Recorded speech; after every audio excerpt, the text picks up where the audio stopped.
오늘 우리에게 주시는 하나님의 말씀은 여호수아 1장 5절입니다. 내 평생에 너를 능히 대적할 자가 없으리니 내가 모세와 함께 있었던 것 같이 너와 함께 있을 것임이니라. 내가 너를 떠나지 아니하며 버리지 아니하리니. 오늘은 하나님에 대한 감사와 소망으로 마음을 채우라 라는 제목으로 말씀을 증거하도록 하겠습니다. 화면에 보시는 것은 빵의 한 종류인 도넛입니다. 도넛의 특징은 가운데가 뻥 뚫려 있다는 거예요. 그런데 도넛이 처음부터 가운데가 뚫려 있었던 것은 아닙니다. 처음에는 가운데가 채워져 있었어요. 그런데 헨슨 그레고리라는 사람이 도넛 한가운데가 눅눅한 것이 늘 불만이었습니다. 그러던 어느 날 포크로 도넛의 눅눅한 가운데를 파낸 다음 지금의 도넛 형태로 먹었어요. 그 순간 아예 도넛을 처음부터 만들 때부터 이렇게 가운데를 파내고 만들면 어떨까 하는 생각이 들었습니다. 그래서 가운데를 비우고 빵을 튀겼어요. 이렇게 만들어진 도넛은 골고루 튀겨져서 식감이 좋은 지금의 도넛으로 탄생되었습니다. 우리야 가운데 구멍이 있는 도넛이 익숙하고 당연하다 여기지만 빵의 가운데를 비워낸다는 생각을 하는 게 쉽지 않은 겁니다. 왜냐하면 사람들은 기본적으로 빼는 것보다 더하는 것을 좋아하기 때문입니다. 하나라도 더 움켜쥐고 가지려는 본성이 있어서 그런지도 모르겠어요. 이것은 믿음이 좋아지는 것도 마찬가지입니다. 믿음이 좋아지는 것은 생각보다 어려워요. 왜냐하면 믿음이 좋아지려면 먼저 빼내야 하기 때문입니다. 마가복음 7장 21절 22절을 보겠습니다. 속에서 곧 사람의 마음에서 나오는 것은 악한 생각, 곧 음란과 도둑질과 살인과 간음과 탐욕과 악독과 속임과 음탕과 질투와 비방과 교만과 우매함이니. 음란, 탐욕, 질투, 비방, 교만 등등등 이런 여러 가지 악한 생각들이 사람의 마음에서 나온다고 예수님은 말씀하셨어요. 이런 악한 생각들을 마음에 품고 있는 자의 믿음이라는 것은 볼 것도 없습니다. 이런 악한 생각들을 마음에서 빼내야 믿음이 좋아지는 거예요. 신앙생활이라는 것은 다른 게 아니라 빼내야 하는 것들을 빼내는 작업이라고 할 수 있습니다.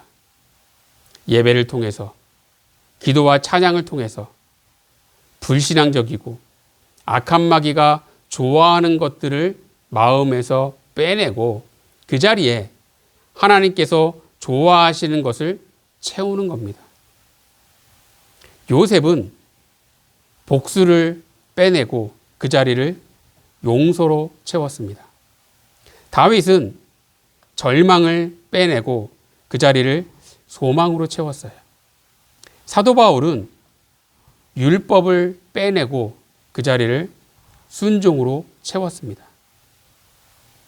그럼 지금 우리는 무엇을 빼내고 무엇을 채워야 할까요?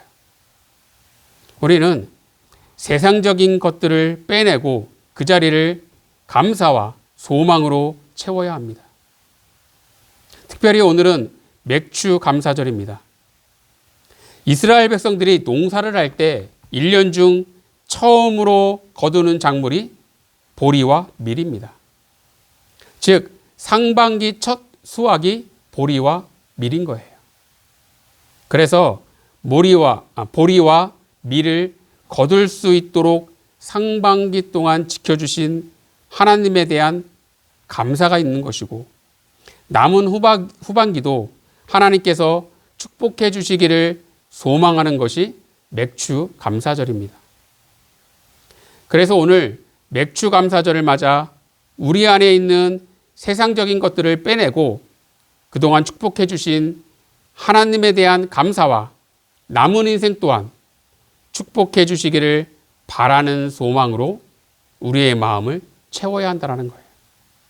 그럼 우리 안에 채워야 하는 감사와 소망은 구체적으로 어떤 것일까요? 첫째로는 공감해 주시는 주님에 대한 감사를 채워야 합니다.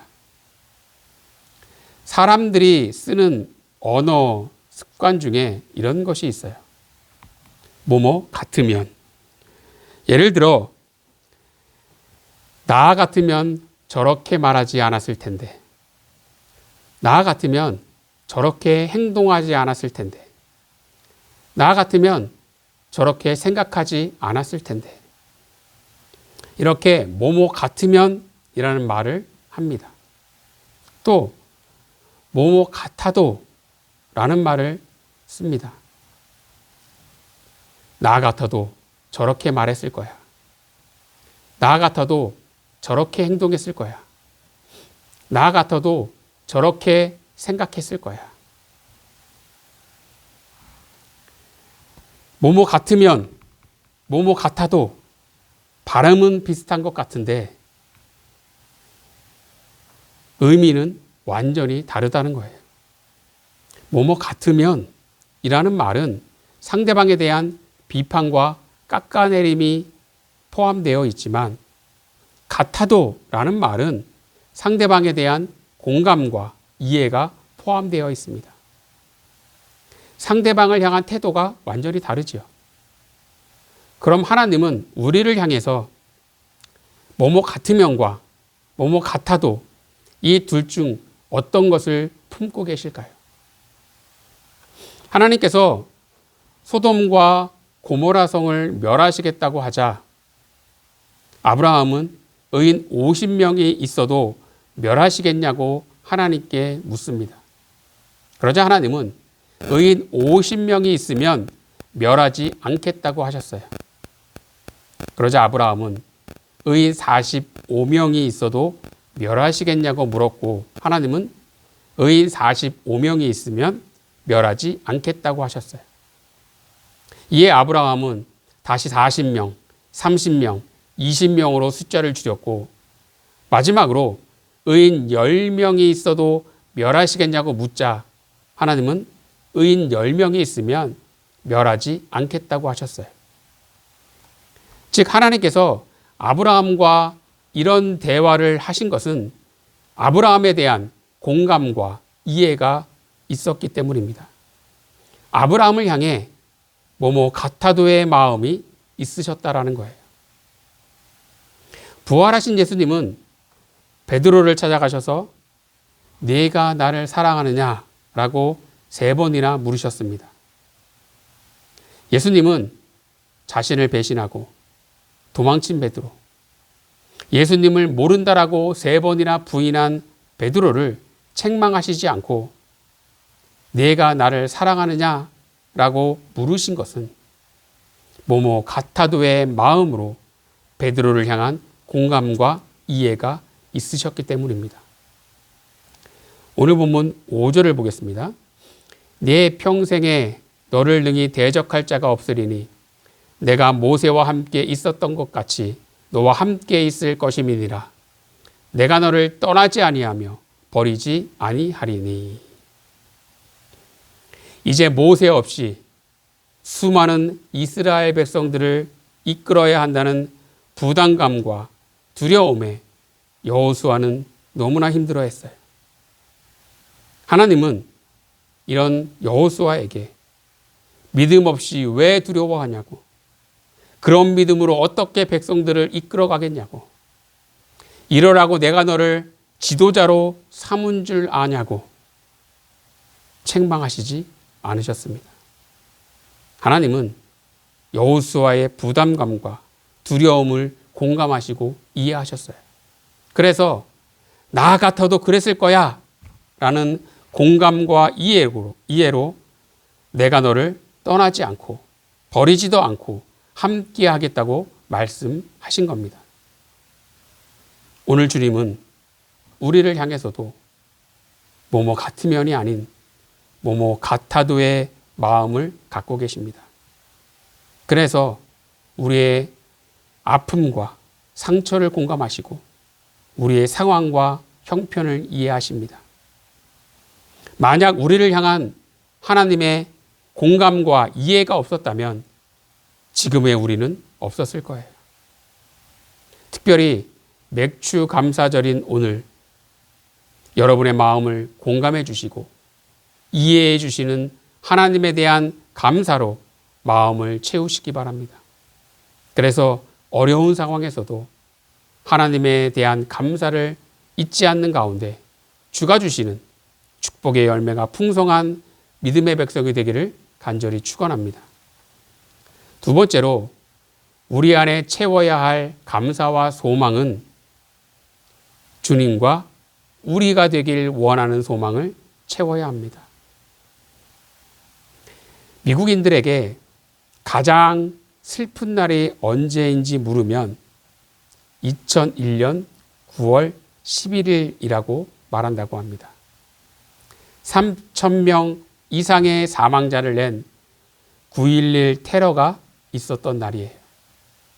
반대로 미국인들이 가장 기뻐하는 날도 있는데 1980년 2월 22일입니다. 동계올림픽에서 미국 아이스하키 대표팀이 당시 아이스하키로 세계 최강인 당시 소련이라 불린 지금의 러시아 대표팀을 이긴 사건이에요. 2001년 9월 11일과 1980년 2월 22일 가장 슬픈 날과 가장 기쁜 날인 이 두 날과 관련해 놀라운 조사 결과가 있습니다. 매년 자살률을 조사해 통계를 내는데 이 두 날이 자살률이 가장 낮았다라는 거예요. 그럼 그 이유는 무엇일까요? 이 두 날은 방송에서 나라는 단어보다 우리라는 말이 가장 많이 나왔다라는 겁니다.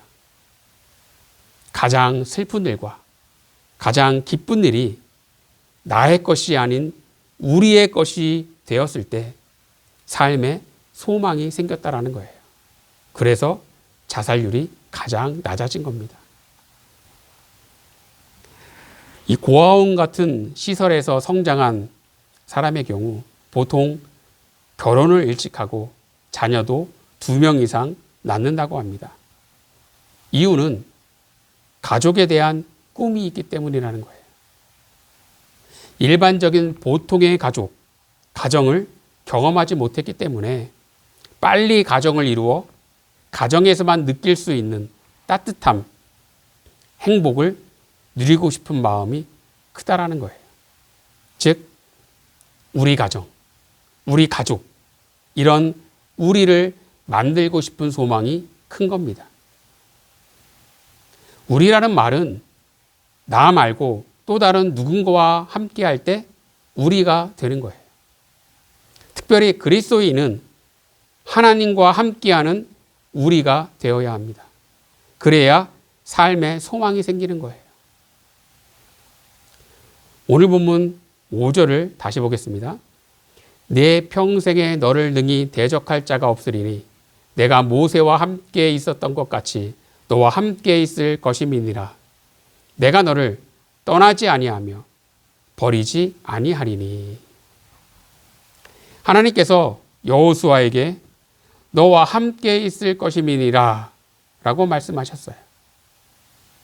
여호수아는 모세가 죽고 이스라엘 백성들의 새로운 지도자가 되자 두려움에 사로잡혔습니다.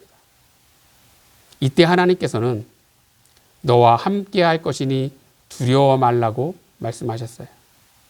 즉 하나님은 여호수아에게 우리는 할 수 있어 라고 하신 겁니다. 이렇게 하나님과 여호수아가 우리가 되자 여호수아 안에 있던 불안감과 두려움이 빠져나가고 그 자리에 소망이 채워졌다라는 거예요. 예수님은 영생을 구하는 청년에게 소유를 팔아 가난한 사람들에게 나누어 주고 나를 따르라고 하셨어요. 예수님께서 나를 따르라고 하신 것은 너와 나 이제부터 우리가 되자라는 뜻입니다. 그런데 마태복음 19장 22절을 보겠습니다. 그 청년이 재물이 많음으로 이 말씀을 듣고 근심하며 가니라.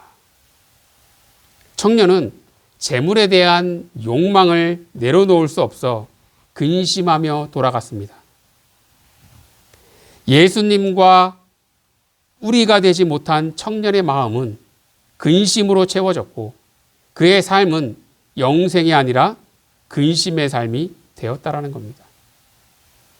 주님과 우리가 되는 것보다 세상에서 잘 먹고 잘 살기 위해 세상과 우리가 되는 인생에는 소망이 없다라는 거예요. 하나님과 우리가 되어야 할 삼손은 세상과 우리가 되었기에 소망 없는 인생으로 전락했고, 예수님과 우리가 되어야 할 가룟유다는 세상적인 욕심과 우리가 되었기에 소망 없이 비참하게 죽었습니다. 그러나 얼마든지 세상과 우리가 될 수 있었던 다윗과 다니엘은 그것을 거부하고 하나님과 우리가 되었기 때문에 소망을 품었고 그 소망이 이루어지는 축복의 사람이 되었습니다. 그럼 지금 여러분은 어떻습니까? 과연 하나님과 우리가 되어 있습니까? 바라기는 마음을 하나님과 우리가 되길 원하는 소망으로 채우시기 바랍니다. 그래서 그 소망이 풍성한 열매로 이루어지는 축복의 사람이 되기를 소원합니다. 맥주감사절은 상반기 첫 수확에 대한 감사와 하반기 축복을 기대하는 소망을 담고 있습니다. 겉으로 맥주감사절은 오늘 예배로 끝이 나지만 맥주감사절이 품고 있는 감사와 소망은 우리 마음에서 빠져나가지 않고 오랫동안 자리를 차지하고 있어야 합니다. 그럼 마음에 채워야 할 감사와 소망은 구체적으로 무엇일까요? 첫째는 공감해 주시는 주님에 대한 감사를 채우는 것이고, 둘째는 주님과 우리가 되기를 원하는 소망을 채워야 합니다. 이 두 가지의 감사와 소망을 마음에 채울 때 풍성한 열매를 얻는 복된 인생이 되는 겁니다. 이것을 잊지 마시고 마음에 대한 감사와 소망으로 마음을 채우는 믿음의 백성이 되기를 예수님의 이름으로 간절히 축원합니다. 기도하겠습니다. 하나님, 지금 우리는 마음을 무엇으로 채워가고 있습니까? 간절히 바라기는 하나님에 대한 감사와 소망으로 우리의 마음을 채우는 자 되게 하여 주시옵소서. 공감해 주시는 주님에 대한 감사와 채워지고 주님과 우리가 되기를 원하는 소망을 채우길 원합니다. 그러한 감사와 소망이 채워지는 가운데 축복의 사람, 은혜의 사람, 하나님께서 함께 하시는 믿음의 사람이 될 수 있도록 우리 삶 가운데 큰 은총으로 함께하여 주시옵소서. 모든 것 주님을 의지하오며 예수님 이름으로 기도드리옵나이다. 아멘.